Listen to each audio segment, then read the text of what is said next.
Welcome to the channel let's are crack it. Hope you all are doing well. So बहुत ही जल्दी आपके term 1 के exam start होने वाले हैं और होप आपकी प्रिपरेशन बहुत ही अच्छी चल रही होगी। सो इसके साथ साथ रिवीजन के साथ साथ कुछ एमसीक्यूज लेकर आए हैं जो आपकी इस रिवीजन में बहुत ही बेनिफिट देंगे आपको। सो एमसीक्यूज की एक सीरीज स्टार्ट किया है हमने इस चैनल पर। सो होप आपको बहुत ही अच्छी लगेगी और गारंटी के साथ कहती हूँ बहुत ही हेल्पफुल एमसीक्यूज आपको मिलने वाले हैं। विद दिस एमसीक्यूज के साथ साथ इनकी सोल्यूशन और किस टॉपिक से ये लिए गए हैं वो भी साथ में बताएंगे और इनको बहुत ही अच्छे से हम एक्सप्लेन भी करेंगे और डिस्कस भी करेंगे। सो स्टार्ट करते हैं और स्टार्ट करने से पहले ब्रीफली इसका थोड़ा सा फ्रेमवर्क समझ लीजिए कि हम इसको कैसे करने वाले हैं। तो हमारे टर्म 1 के एग्जाम में जो चैप्टर्स मैनेजमेंट के यानी कि बिजनेस स्टडी के आपके आने वाले हैं वो है 6 chapters. Out of this 6 chapters हम डेली क्या करेंगे, हमने इन 6 चैप्टर्स को डिवाइड किया है पर 2 डे में, मतलब एक चैप्टर 2 दिन में कवर करेंगे और इस तरीके से हम ये 12 डेज में कवर कर लेंगे। तो ये एक चैप्टर हम 2 दिन लगाएंगे और ये हमारा 6 के 6 चैप्टर जो है 12 दिन में कवर हो जाएंगे। विद दिस प्लस 3 दिन जो बचेंगे, हमारा ये 15 दिन का टारगेट है। 3 दिन जो बच जाएंगे लास्ट, उसमें हम डिस्कस करेंगे सैंपल पेपर्स जो सीबीएसई ने इशू किए हैं। सो स्टार्ट करते हैं आज का हम ये लेसन। ये हमारा डे 1 वीडियो है on this MCQs test series of business studies और ये चैप्टर हमारा फर्स्ट चैप्टर जो हम स्टार्ट करने जा रहे हैं इसका नाम है nature and significance of management. So this is a part 1 of this chapter and part 2 कल आएगा और ये कॉन्टिन्यूसली सीरीज चलेगी 15 डेज तक। क्लियर? स्टार्ट करते हैं आज का फर्स्ट क्वेश्चन। सो बहुत ही ब्रीफली हम डिस्कस करेंगे। मैं ये मानकर चल रही हूँ कि आपने रिवीजन की हुई है और बहुत जल्दी जल्दी में हम इनको एक्सप्लेन भी करेंगे। Clear? So question number 1, successful organizations do not achieve goals by chance but by following a deliberate process known as. So सबसे पहली बात, successful organizations जो होती हैं do not achieve goal। अब गोल की बात हो रही है, गोल जो अचीव करती हैं not by chance but following a deliberate। अब deliberate process में ना, प्रोसेस में बहुत सारी चीजें आ जाती हैं। अब प्रोसेस में बहुत सारी चीजें आती हैं, यानी कि प्लानिंग भी आती है, कोऑर्डिनेशन भी आती है, कंट्रोलिंग भी आती है, मतलब ये तीनों चीजें आ जाती है और ये तीनों चीजें जो है किसमें आती हैं, मैनेजमेंट में। सो आंसर है मैनेजमेंट। मैनेजमेंट के ये तीनों पार्ट्स हैं और भी बहुत सारी चीजें पार्ट्स हैं। आगे चलते जाएंगे तो इस चैप्टर से रिलेटेड बहुत सारे क्वेश्चंस भी करेंगे और ये बेसिक क्वेश्चन से हम डिफिकल्ट क्वेश्चन तक जाएंगे और डीपली इनको डिस्कस करेंगे। सो इसका आंसर देखते हैं। तो आंसर है ऑप्शन डी। जैसे कि मैंने बोला था कि मैनेजमेंट क्या है, कंसिडर एज डेलिब्रेट प्रोसेस है जिसमें क्या इंक्लूड होता है, एफिशिएंट एंड इफेक्टिव परफॉर्मेंस भी होती है। अब देखिए क्या है कि आपको इस स्लाइड में कुछ थ्योरी पार्ट भी मिलेगा और कुछ पिक्चर्स भी मिलेंगे। सो बच्चों को मेनली थ्योरी भूल जाती है, इसीलिए पिक्चर्स ऐड करने की कोशिश की है जिनसे उनके माइंड में एक इमेज रहे कि ये चीज इससे रिलेटेड इसलिए थी। आपके माइंड में पिक्चर्स हमेशा रहती हैं, थ्योरी भूल जाते हैं। और साथ ही साथ एक और बात, आपको फोकस करना है जो हाईलाइटेड थिंग्स है उन पर। तो हाईलाइट इसीलिए किया गया है कि आपको वो चीज माइंड में रहे। कीवर्ड्स आपके जब माइंड में रहते हैं तो वो आपको पेपर में याद रहते हैं। आप हमेशा सारी चीज जो रट कर जा नहीं सकते, लेकिन कीवर्ड्स आपके माइंड में रहेंगे। सो अब देखिए मैनेजमेंट के कॉन्सेप्ट में 3 बहुत इंपॉर्टेंट चीजें हैं, प्रोसेस, इफेक्टिवनेस और एफिशिएंसी। अब ये बहुत ही इंपॉर्टेंट टॉपिक है इस चैप्टर का, ये याद रहे। और achieving the achievement of common goal, और ये लास्ट हमेशा ये हर एक मैनेजमेंट का, हर एक प्रोसेस का ये चीज बहुत इंपॉर्टेंट होती है कि अचीव करना common goal. Now moving to the next question number 2, management is essential for organisation which are. Management किस ऑर्गेनाइजेशंस के लिए इंपॉर्टेंट है, नॉट नॉन प्रॉफिट ऑर्गेनाइजेशन के लिए, सर्विस ऑर्गेनाइजेशन के लिए, सोशल ऑर्गेनाइजेशन के लिए, या ऑल ऑफ द अबव। सभी के लिए इंपॉर्टेंट है। Answer is all of the above. तो इसका आंसर देखते हैं। आंसर है ऑप्शन डी। अब management is essential for all type of organisation, सभी के लिए ही इंपॉर्टेंट है, चाहे वो साइज में छोटी है, बड़ी है, प्रॉफिट है, नॉट प्रॉफिट है, सर्विस है, मैन्युफैक्चरिंग है, हर एक टाइप के लिए इंपॉर्टेंट है मैनेजमेंट। क्लियर? सो अब ये जो है management is necessary so because की individual makes the best contribution towards group objective. अब इसके रिगार्डिंग भी आगे क्वेश्चंस आएंगे कि इंडिविजुअल से ग्रुप में क्या रोल है। क्लियर? सो नेक्स्ट अब देखिए, management contains a series of interrelated functions that include. अब मैनेजमेंट बोल रहे हैं कि एक सीरीज ऑफ इंटररिलेटेड फंक्शंस। अब इंटररिलेटेड फंक्शंस है जिसमें क्या इंक्लूड होता है? प्लानिंग होती है, ऑर्गेनाइजिंग होती है, डायरेक्टिंग होती है, ऑल ऑफ दिस। अब फर्स्ट क्वेश्चन में हमने बोला था ना, मैनेजमेंट में तीनों चीजें आती हैं, प्लानिंग भी, ऑर्गेनाइजिंग भी, कोऑर्डिनेटिंग भी, कंट्रोलिंग भी, अब डायरेक्टिंग भी आ गया एक नया वर्ड, ये भी होता है। So answer is all of the above. अब देखिए मैनेजमेंट क्या है? प्रोसेस है, मैंने बोला इंटर रिलेटेड फंक्शन है इसमें जिसके, अब देखिए मैनेजमेंट के लिए जो 5 इंपॉर्टेंट फंक्शंस हैं, planning, organising, staffing, directing and controlling. Chapter के लास्ट तक जाते जाते हम इनको अच्छे से पढ़ भी लेंगे और डिस्कस भी कर लेंगे।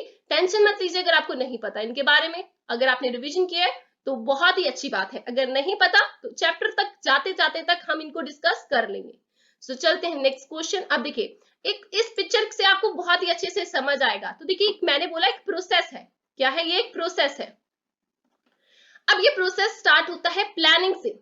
प्लानिंग के बाद क्या आता है? प्लानिंग, फिर डायरेक्टिंग, ऑर्गेनाइजिंग, स्टाफिंग, कंट्रोलिंग। बहुत सारे आपको नाम नए भी लगेंगे, कुछ अलग भी लगेंगे, लेकिन ये सारे प्रोसेस जो है ये क्या है? फंक्शंस है मैनेजमेंट के, मेन फंक्शंस है, इन्हीं से मैनेजमेंट एक्चुअल में चलती है। क्लियर?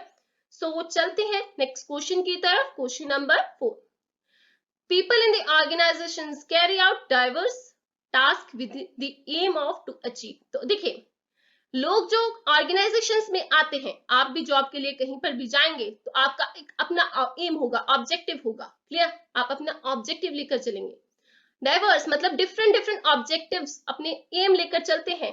किस चीज के लिए? किस चीज को अचीव करने के लिए? डिफरेंट ऑब्जेक्टिव अचीव करने के लिए। Common objective, both of the above या नन ऑफ द अबव? अब common objective is the answer for this question. Clear? So अब देखिए यहाँ पर option D is the answer. क्यों आंसर? क्योंकि देखिए मैनेजमेंट सीक्स टू इंटीग्रेट करता है इंडिविजुअल गोल से ऑर्गेनाइजेशन गोल बनाता है कि एक पर्सन का इंडिविजुअल गोल है उसको क्या बनाता है? ऑर्गेनाइजेशन का goal, common goal, to achieve the common goal, कि दोनों के गोल्स। अब देखिए आप बोलेंगे बोथ ऑफ द अबव क्यों नहीं हो सकता? डिफरेंट ऑब्जेक्टिव और कॉमन गोल। कॉमन गोल का मतलब ही है कि दोनों के गोल अचीव होते हैं, इंडिविजुअल के भी और ऑर्गेनाइजेशन के भी, तो इसीलिए answer is common objective. Clear? So चलते हैं नेक्स्ट क्वेश्चन की तरफ। तो देखिए पहले ये क्वेश्चन करने से पहले एक चीज समझ लीजिए, मैंने बोला कॉमन गोल, बोला ना common goal, working towards a common goal. अब देखिए इस पर्सन का अलग गोल है, ये चल रहा है टीम वर्क के लिए। अब ये पर्सन को दे दिया गया काम अकाउंटेबिलिटी का, ये इसका अलग काम है। इस पर्सन को काम दे दिया डाइवर्सिटी का, इस पर्सन की क्या है? अब देखिए अलग अलग सबके है, एडवोकेसी, इसका इनोवेशन, और आइडियाज के लिए इसको काम दे दिया। मतलब सभी अलग अलग काम कर रहे हैं, सभी अलग अलग डिपार्टमेंट्स के लिए काम कर रहे हैं, लेकिन उनका मेन गोल क्या है? Working towards a common goal. सबका एक कॉमन गोल है, सभी एक कॉमन गोल की तरफ जा रहे हैं। ये याद रखिएगा कि हर एक पर्सन का अपना एम होता है, लेकिन सभी जो है एक कॉमन गोल की तरफ जा रहे होते हैं। क्लियर? जब एक ऑर्गेनाइजेशन में वर्क करते हैं। Now next question, successful management ensures that. Successful management क्या इंश्योर करती है? Goals are achieve with least cost, timely achievement of goals, both of the above या नन ऑफ द दीज। तो देखिए यहाँ पर बहुत ही इंपॉर्टेंट चीज है, अब मैंने स्टार्टिंग में बोला था ये बहुत ही इंपॉर्टेंट चीज है, इंपॉर्टेंट टॉपिक है इस चैप्टर का। सक्सेसफुल मैनेजमेंट जो है क्या इंश्योर करती है? एक तो गोल्स, उसके गोल्स की बहुत इंपॉर्टेंस है, गोल्स अचीव हो विद लीस्ट कॉस्ट, और दूसरी बात सबसे इंपॉर्टेंट बात, टाइमली अचीवमेंट ऑफ गोल्स। दोनों जो है गोल्स, अब गोल्स की बात आती है तो वो मैनेजमेंट का हिस्सा है। हमने स्टार्टिंग में पढ़ा ना, प्रोसेस है, एफिशिएंसी, इफेक्टिवनेस है। अभी एफिशिएंसी और इफेक्टिवनेस जो हमने उसके मीनिंग में भी पढ़ा, वो क्या है? मेन सक्सेसफुल मैनेजमेंट का हिस्सा है। सो इसका मतलब ये दोनों ही आंसर हैं, बोथ ऑफ द अबव। तो चलते हैं इसके आंसर पर। तो देखिए आंसर है ऑप्शन सी। मैनेजमेंट जो है, अब देखिए aims to carry out the work in the manner that completes within the required time. अब जब टाइम की बात आती है तो टाइम रिलेटेड है with effectiveness, and at the least cost की बात आ गई तो एफिशिएंसी के साथ। क्लियर? ये याद रखिएगा कि जो कम से कम कॉस्ट की अगर बात चल रही है तो इफेक्टिवनेस, टाइम की बात चल रही है तो इफेक्टिवनेस। अब देखिए आगे भी इसको डिस्कस करते हैं। तो देखिए ये क्या है, कंसेप्ट ऑफ मैनेजमेंट है। 3 कंसेप्ट है मैनेजमेंट के, हमने ये स्टार्टिंग में भी डायग्राम की थी, प्रोसेस, इफेक्टिवनेस और एफिशिएंसी। अगर प्रोसेस की बात आती है तो उसके फंक्शंस की बात आती है, फंक्शंस की बात आती है तो planning, organising, staffing, directing, controlling की बात आ जाती है। इफेक्टिवनेस की बात आती है तो गोल्स को टाइम पर अचीव करने की बात आती है। अगर एफिशिएंसी की बात आती है तो इसका मतलब कम से कम रिसोर्सेज को, लेस कॉस्ट में रिसोर्सेज को यूज करके गोल्स को अचीव करने की बात आती है। क्लियर, ये याद रखिएगा। सो अब देखिए, इफेक्टिवनेस और एफिशिएंसी दोनों ही बहुत ही इंपॉर्टेंट है। अब देखिए ये चीज क्या बोली जाती है, एक सिक्के के दो पहलू। इसको क्या बोला जाता है, एक सिक्के के दो पहलू, मतलब एक के बिना दूसरा अधूरा है, दोनों ही इंपॉर्टेंट है। अब देखिए, कभी भी एक के साथ हम चल नहीं सकते, ये दोनों ही इंपॉर्टेंट है। टाइम पर गोल अचीव करना भी जरूरी है और मिनिमम कॉस्ट भी जरूरी है। तो दोनों ही क्या करते हैं, ये डिजायर्ड रिजल्ट लाता है और ये कॉस्ट रिडक्शन करता है, और इन दोनों की हेल्प से क्या करते हैं, हम गोल्स को अचीव करते हैं। क्लियर। सो चलते हैं, अब देखिए ये क्या, अब देखिए एक चीज और, ये अगर आपको पूछा जाए कि ये किसका हिस्सा है, ये है मॉडर्न कंसेप्ट ऑफ मैनेजमेंट का हिस्सा। अब ये सारी चीज जो है, इफेक्टिवनेस, एफिशिएंसी, ये सारी चीजें की जो है मैनेजमेंट के मीनिंग में ही आती हैं। ये क्या है, complete the goals and are achieved and with the least amount of resources at a minimum cost. Management ये बोलती है गोल्स को भी अचीव करना on time and with the minimum cost with least amount of resources. Clear. Efficiency and effectiveness, जैसे कि मैंने बोला कि एक सिक्के के दो पहलू हैं, two sides of a same coin without other is of no use. One is without other of no use, एक जो है दूसरे के बिना उसका कोई फायदा ही नहीं है, यूज ही नहीं है उसका। क्लियर। सो अब देखिए क्वेश्चन नंबर 6, अब ये भी बहुत इंपॉर्टेंट क्वेश्चन है, बहुत बार पूछा गया है। Efficiency is concerned with, efficiency किसके साथ रिलेटेड है, doing the right things, doing things right, achieving end result, none of these above. इसका आंसर है option B, doing things right, ये आंसर है इसका। तो देखिए ऑप्शन बी आंसर है। अब याद रखिएगा दो चीजें हैं, एक तो एफिशिएंसी है, दूसरा है इफेक्टिवनेस। एफिशिएंसी का मतलब है डूइंग थिंग्स राइट, चीजों को सही करना, अगर बिगड़ी हुई है उनको सही करना। लेकिन इफेक्टिवनेस का मतलब क्या होता है, effectiveness is related with what, effectiveness is related with doing the right things, पहले से ही सही चीजें करना। लेकिन एफिशिएंसी का मतलब क्या है, डूइंग थिंग्स राइट। क्लियर, चीजें अगर बिगड़ गई हैं इन द प्रोसेस, उनको सही भी करना। क्लियर। सो अब देखिए यहाँ पर ये डायग्राम के थ्रू आपको क्लियर होगा, effectiveness is the right things, पहले से ही सही चीजों को करना। क्लियर, कोई गड़बड़ नहीं। लेकिन efficiency is the things right, चीजें अगर बीच में बिगड़ भी गई हैं उनको सही चीज करके आउटपुट लाना। क्लियर, इनपुट डाला आउटपुट आएगा, लेकिन इस प्रोसेस में जो इनपुट भी डाला गया बिल्कुल सही डाला होना चाहिए, तभी आउटपुट आएगा। और इस प्रोसेस में क्या होगा, इफेक्टिवनेस में, एफिशिएंट में, एफिशिएंसी में, एफिशिएंट लिखा हुआ है लेकिन एफिशिएंसी भी बोल सकते हैं इसको। क्लियर, तो एफिशिएंसी भी क्या होता है, द थिंग्स राइट, थिंग्स को सही करना, चीजों को सही करना। अब देखिए यहां पर आ गया नेक्स्ट क्वेश्चन, अब ये इफेक्टिवनेस से रिलेटेड आ गया, effectiveness related to doing the right task. अब देखिए doing the right task is the same thing as the things right things. Clear, उसके साथ सेम है, मतलब ये तो पक्का है ना, ऑप्शन ए। अब नेक्स्ट ऑप्शन पढ़िए, completing activities, achieving goals, all of the above. तो देखिए बहुत सारे बच्चे ना पहले ऑप्शन को पढ़ेंगे और करेक्ट लगा देंगे आंसर, और बाकी सब भूल जाएंगे। तो देखिए अगर थोड़ा सा आपको याद है तो प्रीवियस क्वेश्चन भी अभी हमने डिस्कस किया ना, पीछे डिस्कस किया ना इफेक्टिवनेस को अभी डिटेल में, तो उसमें ये भी बोला है कि कंप्लीट एक्टिविटी होनी चाहिए और अचीव गोल। अचीव गोल तो दोनों के ऑब्जेक्टिव है ना, दोनों के साथ रिलेटेड है, इफेक्टिवनेस के साथ भी और एफिशिएंसी के साथ भी। तो ये जब भी मैंने बोला, पहले भी मैंने इकोनॉमिक्स के जो एमसीक्यूज करवाए थे उनमें भी बोला था कि अगर आपको एक से ज्यादा दूसरी ऑप्शन करेक्ट लगती है ना, अगर आपके ऑप्शन में ऑल ऑफ दीज ऑप्शन है तो आप उसको करेक्ट कीजिए, नॉट बाकी को देखना भूल जाइए अगर आपको तीसरी में कंफ्यूजन है तो यहाँ पर तीनों ही आएंगे, ऑल ऑफ द अबव। अब क्यों आएंगे देखते हैं। तो देखिए हमने पहले भी डिस्कस किया था, इफेक्टिवनेस किसके साथ रिलेटेड है, कंप्लीटिंग द टास्क के साथ, no matter whatever the cost, कोई हमें कॉस्ट से मतलब नहीं है इसमें, भाड़ में जाए कॉस्ट इसमें। क्लियर, कोई कॉस्ट से मतलब नहीं है। ऑब्जेक्टिव क्या है?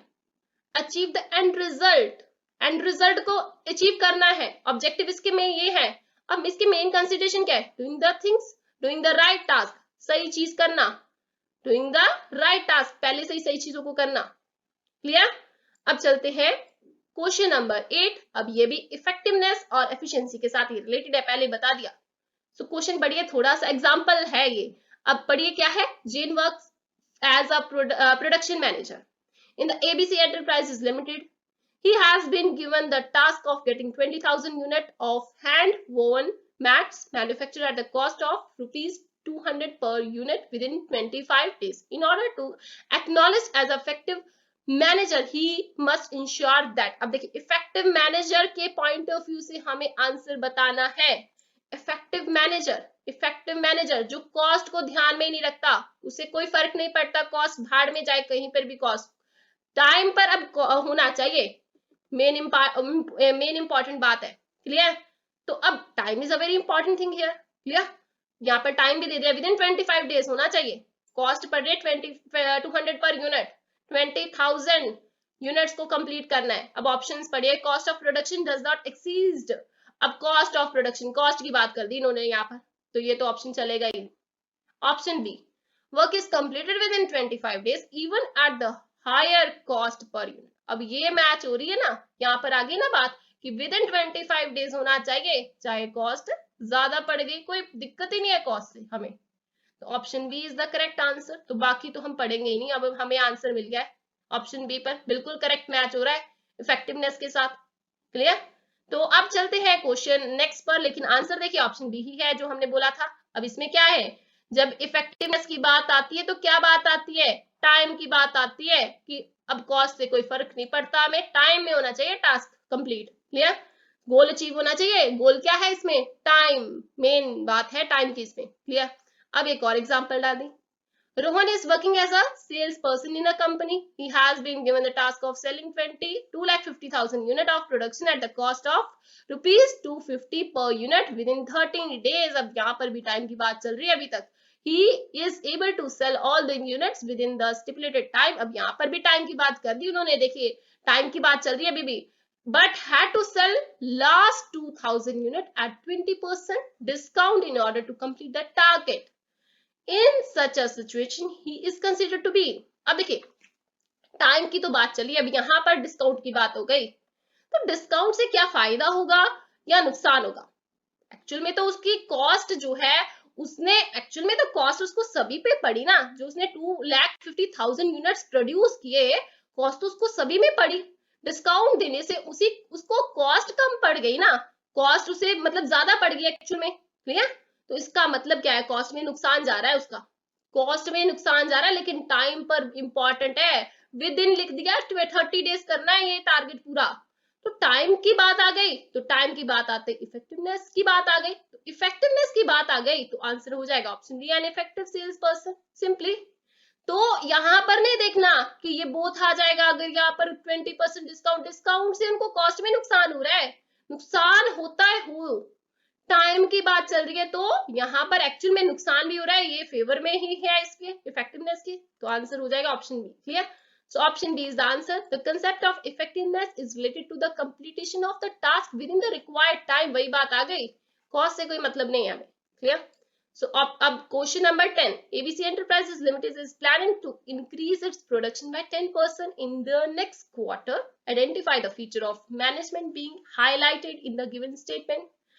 अब देखिए हमें यहाँ पर बताना क्या है, फीचर बताना है मैनेजमेंट का। कौन सा फीचर है? अब अगर आपको मैनेजमेंट के फीचर पता है तो नीचे फीचर्स लिखे गए हैं और इनमें से बताना है कौन सा फीचर है। तो बच्चे देखेंगे ऑल ऑफ दीज अबव है तो यही लगा देते हैं, लेकिन नहीं, चीज क्या बोलिए वो समझिए। इंक्रीज करनी है प्रोडक्शन बाय 10%, यहाँ पर 10% एक टारगेट रख दिया इन द नेक्स्ट क्वार्टर। अब स्पेसिफिकली ऑब्जेक्टिव एक बता दिया कि हमें ये अचीव करना है इन द नेक्स्ट क्वार्टर। जब अचीवमेंट की बात आ रही है तो गोल की बात आ रही है कि ये स्पेसिफिकली टारगेट बता दिया, ऑब्जेक्टिव रख दिया, ये अचीव करना है, तो अचीव करने की बात आ रही है, तो इसका मतलब आंसर हो जाएगा गोल ओरिएंटेड प्रोसेस है ये, ना तो परजेसिव है ना ही कॉन्टिन्यूस प्रोसेस है, तो ऑल ऑफ दिस का तो सवाल ही नहीं पैदा होता। क्लियर? तो ये कॉन्टिन्यूसली बात यहाँ पर एक आपकी शुरू हो जाती है, ऑल ऑफ की अब आपकी खत्म हो जाती है कि कैसे उन्होंने बोला कि 10% इन द नेक्स्ट क्वार्टर, अभी कॉन्टिन्यूस तो नहीं है ना, कहीं पर भी कॉन्टिन्यूस तो नहीं है, नेक्स्ट क्वार्टर तक ये कंप्लीट करनी है चीज, तो आंसर इज ऑप्शन बी। तो देखिए option B is the answer. अब ये कॉन्टिन्यूस प्रोसेस है, जब एक स्पेसिफिक बंदे ने टारगेट रख दिया ना, मैंने ये करना है, गोल रख दिया, तो वो गोल को पूरा करेगा। क्लियर? तो गोल की बात आती है, मतलब उसके माइंड में एक प्लान है पहले से। गोल की जब बात आती है तो स्पेसिफिकली वैल्यूज की बात आती है कि इतने टाइम में ये करना है, टाइम की बात चलती है, टारगेट की बात चलती है कि इतने परसेंट हमें ये करना है, वो करना है। क्लियर? तो ये चीज याद रखिएगा।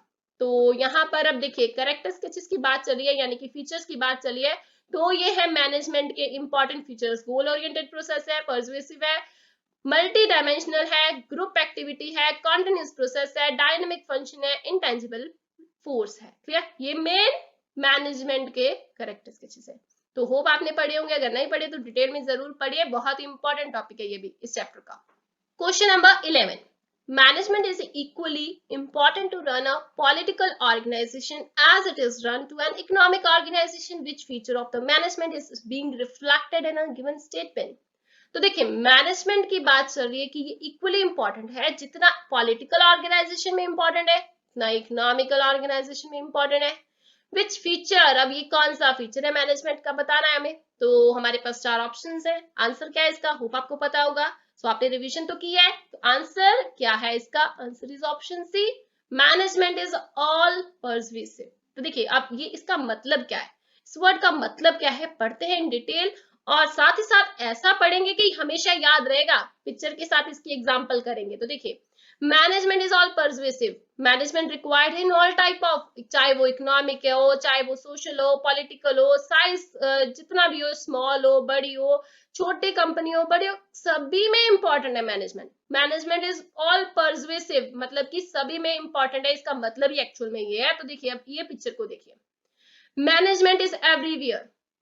क्या हॉस्पिटल में जाते हैं तो कहीं पर भी किसी भी रूम में किसी भी मरीज को रख दिया जाता है, कोई मैनेजमेंट नहीं होती, अलग अलग डिपार्टमेंट्स बने हैं ना सबके, आईसीयू अलग है, वार्ड्स अलग होते हैं, मेडिसिन वाला डिपार्टमेंट अलग है, अलग अलग डिपार्टमेंट्स है सभी के। तो कहीं पर भी कुछ नहीं होता ना, किसी भी रूम में बढ़ जाए, कहीं पर भी डॉक्टर मिल जाए, ऐसा कुछ दिखाई देता है, मैनेजमेंट नाम की चीज है ना, यहाँ पे भी मैनेजमेंट है। किसी भी कंपनी में जाए, अलग अलग डिपार्टमेंट है, मार्केटिंग का अलग है, एचआर का अलग है, प्रोडक्शन का अलग है, सभी डिपार्टमेंट्स अलग अलग बनाए गए हैं। तो इसका मतलब मैनेजमेंट है ना, जब चीजों को अलग अलग करके एक प्लानिंग प्रोसेस के थ्रू बांटा जाता है, उसे ही बोला जाता है मैनेजमेंट। भैया अभी तक तो यही पढ़ रहे हैं ना, इफेक्टिवनेस हो, एफिशिएंसी हो, ये सारी चीजें क्या है, रूल्स आ रहे हैं यहाँ पर थोड़ा सा, तो क्या है वो मैनेजमेंट है। स्कूल में जाते हो, क्या आप स्कूल में पढ़ते हो, किसी भी रूम में बैठकर पढ़ाई करने लगते हो, कोई भी टीचर आके पढ़ाने लगता है, ऐसा नहीं होता ना, ऐसा नहीं होता। तो मैनेजमेंट है स्कूल में भी, अलग अलग आपके डिपार्टमेंट्स बने हुए हैं, कॉमर्स का अलग है, साइंस का अलग है, आर्ट्स का अलग है, तो ह्यूमैनिटी का अलग है, हर एक अलग अलग डिपार्टमेंट्स बने हुए हैं। तो उसी चीज को क्या बोला जाता है, मैनेजमेंट बोला जाता है। चीजों को अलग अलग करके बांटा गया विद प्रोसेस, उनकी प्रोसेस है, सभी के है, रूल्स एंड रेगुलेशंस हैं। तो इसका मतलब मैनेजमेंट इज एवरीवेयर। तो जब management is everywhere it means is what, management is all pervasive. भैया ये याद रखिएगा, अब याद रहेगा इसका मीनिंग और कभी भूलेगा नहीं, ये पिक्चर को याद कर लीजिएगा माइंड में। Clear? Question number 12. Management translates the work to be carried out in terms of goals to be achieved and assign the means to achieve it.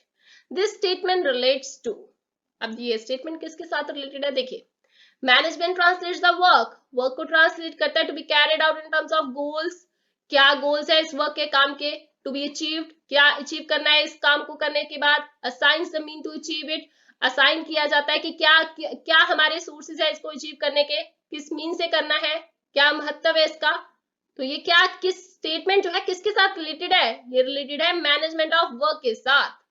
अब मैनेजमेंट ऑफ वर्क क्या है, पढ़ते हैं इन डिटेल। तो देखिए हमने feature किया management का, management is multi dimensional in nature. Clear?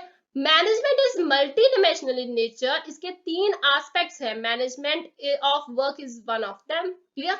Management of work is one of them. तो अब देखिए इसको थोड़ा सा डिटेल में करिए।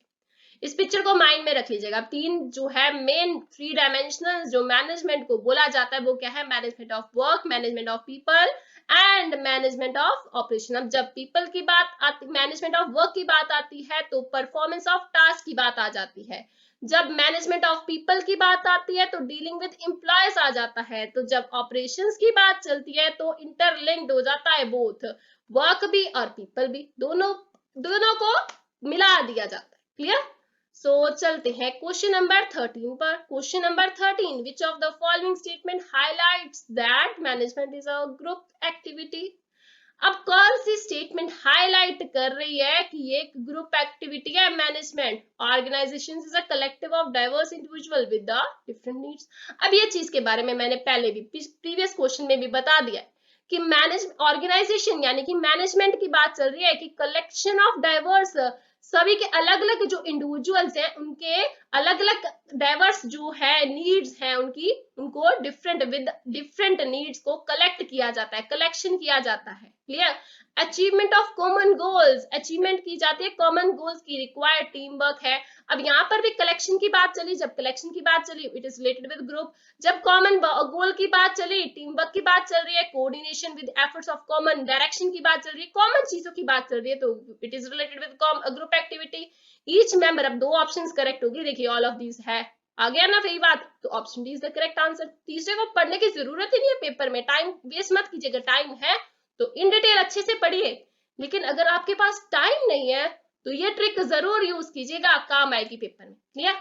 Each member of the organization may have different individual goals, but they must travel together towards common goal। यहाँ पर भी common goal की बात आ रही है। देखिए कि ईच मेंबर जो है ऑर्गेनाइजेशन में डिफरेंट इंडिविजुअल जो है गोल से चलता है अपने माइंड में, मैंने ये स्टार्टिंग में बताया, हर एक पर्सन का पिक्चर याद कीजिए, सभी का अलग अलग गोल है लेकिन वो एक ही टीम वर्क के लिए काम कर रहे हैं, तो कॉमन गोल होता है सबका, तो कॉमन गोल की बात आती है तो ग्रुप एक्टिविटी की बात आती है, और ये फीचर है मैनेजमेंट का जो हमने प्रीवियस करा।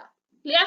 फीचर ऑफ मैनेजमेंट का पार्ट है ग्रुप एक्टिविटी, तो देखिए option D is the answer. यहाँ पर भी इसमें यही बात की गई है कि ग्रुप एक्टिविटी की रेदर देन इंडिविजुअल परफॉर्मेंस, यहाँ पर भी एफर्ट्स की गई है ग्रुप एक्टिविटी की, ग्रुपली अचीव करना है, कॉमन गोल्स हैं, प्री डिटरमाइंड गोल्स को अचीव करना है, एफर्ट्स उसमें डालने हैं, ऑब्जेक्टिव्स जो है ऑर्गेनाइजेशन के, every individual from the organisation need to work in the team, team में वर्क करने चाहिए, तो ये टीम देखिए यहाँ पर बनी हुई है पिक्चर, इसको देखिए ध्यान से कि सभी लोग एक ही काम के लिए प्लानिंग कर रहे हैं, एक ग्रुप में काम कर रहे हैं, तो ऐसा कुछ याद रखिएगा, पिक्चर्स को याद रखेंगे तो कभी आंसर क्वेश्चन भूलेंगे नहीं। Clear? Question number 14, last second question of the day.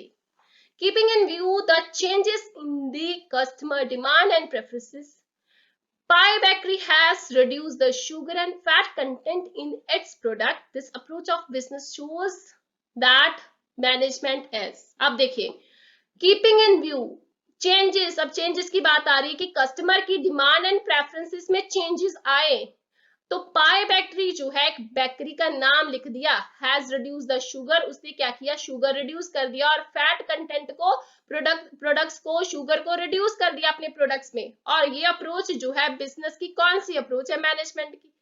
And intangible force है, दिखाई ना देने वाली फोर्स है, ग्रुप एक्टिविटी है, डायनेमिक फंक्शन है, मल्टी डायमेंशनल एक्टिविटी है, तो ये आंसर है ऑप्शन सी, डायनेमिक फंक्शन है, क्योंकि डायनेमिक का मतलब ही चेंज होता है अकॉर्डिंग टू द सिचुएशन, अपने आप को ढालने को बोला जाता है डायनेमिक। और यहाँ पर सिचुएशन क्या है, लोगों की डिमांड, कस्टमर्स की डिमांड एंड प्रेफरेंस चेंज हुई, तो चेंज होने में उन्होंने अपने आप को ढाल लिया पाई बेकरी ने, तो अपने आप को ढालने को, चेंज करने को, सिचुएशन के अकॉर्डिंग चेंज करने को बोला जाता है dynamic function. Clear? So option C is the answer, that is dynamic function. या इस एक्सप्लेनेशन में भी यही चीज बोली गई है कि कस्टमर के टेस्ट एंड प्रेफरेंस के चेंज होने में उन्होंने अपना स्ट्रेटेजी भी चेंज कर ली। क्लियर? सो क्वेश्चन नंबर 15 आज का लास्ट क्वेश्चन, तो कल की वीडियो में बाकी के 15 क्वेश्चंस करके इस चैप्टर को कंप्लीट करेंगे और बहुत ही अच्छे से इसको हम कंप्लीट करेंगे चैप्टर को। सो क्वेश्चन क्या है, which of the following is not an organisational objective of the management. अब मैनेजमेंट का कौन सा ऑब्जेक्टिव नहीं है, कौन सा नहीं है, earning enough revenue to cover cost, earning sufficient profit to cover risk of the business, increase in the prospect of business in the long run, providing free education to their employees children. अब इसका answer क्या है? Option D is the answer. अब option D क्यों है बढ़ते हैं detail. अब providing free education to their employees children is not objective, organisational objective. अब पढ़ के ही पता चल रहा है ऑर्गेनाइजेशन के साथ ये रिलेटेड नहीं है ना, तो ये ऑब्जेक्टिव नहीं है. लेकिन इन डिटेल करेंगे तो देखिए यहाँ पर आपको समझ में आएगा option D is the answer. लेकिन अब इस पिक्चर को देखिए थोड़ा सा. अब बिजनेस ऑर्गेनाइजेशन के ना 3 मेन ऑब्जेक्टिव है. एक ऑर्गेनाइजेशनल ऑब्जेक्टिव है, एक सोशल ऑब्जेक्टिव होते हैं और एक इंडिविजुअल ऑब्जेक्टिव होते हैं. जब ऑर्गेनाइजेशन ऑब्जेक्टिव की बात आती है तो इन 3 चीजों को याद करिए, सर्वाइवल, ग्रोथ एंड प्रॉफिटेबिलिटी. जब सोशल ऑब्जेक्टिव की बात आए तो इन सबको याद कीजिए, एम्प्लॉयज अपॉर्चुनिटीज, एम्प्लॉयमेंट अपॉर्चुनिटीज की, लेस पॉल्यूशन की, सेफ्टी ऑफ एम्प्लॉयज की, फेयर ट्रेड की. कहीं पर भी यहाँ पर सोशल ऑब्जेक्टिव के साथ वो चीज आपको रिलेटेड लग जरूर रही होगी, free education to their employees children. लेकिन क्या इस चीज में कहीं पर भी इसके रिगार्डिंग है कि एम्प्लॉयज के घर वालों को भी उनका भी भला करना? कहीं पर भी है नहीं है ना, तो इसका आंसर नहीं होगा, इसमें इंक्लूड ही नहीं है ये. इंडिविजुअल ऑब्जेक्टिव, इंडिविजुअल हर एक पर्सन का जो इंडिविजुअल ऑब्जेक्टिव है उसमें कौन कौन सी चीजें आती है? बेटर वर्किंग कंडीशंस, पीर रिकॉग्नाइजेशन. पीर रिकॉग्नाइजेशन मतलब अपने साथ वालों का, साथ जो एम्प्लॉयज काम कर रहे हैं उनके साथ अच्छे से रहने की बात की जा रही है. यहाँ पर बेटर सैलरी की बात की जा रही है. तो ये ऑब्जेक्टिव्स हैं मेन जो बिजनेस ऑर्गेनाइजेशन होती हैं. इनके रिगार्डिंग और भी क्वेश्चंस करेंगे इसी टॉपिक के साथ. कल फिर से मिलते हैं एक नए क्वेश्चंस के साथ, इसी चैप्टर के साथ जो रिलेटेड होंगे. तो अगर आपको वीडियो को अच्छा लगा है, वीडियो के क्वेश्चंस अच्छे लगे हैं तो वीडियो को लाइक शेयर कमेंट कर जरूर बताइए और शेयर करना मत भूलिए, बिकॉज शेयरिंग इज केयरिंग. तो मिलते हैं कल फिर एक नई वीडियो के साथ. Thank you.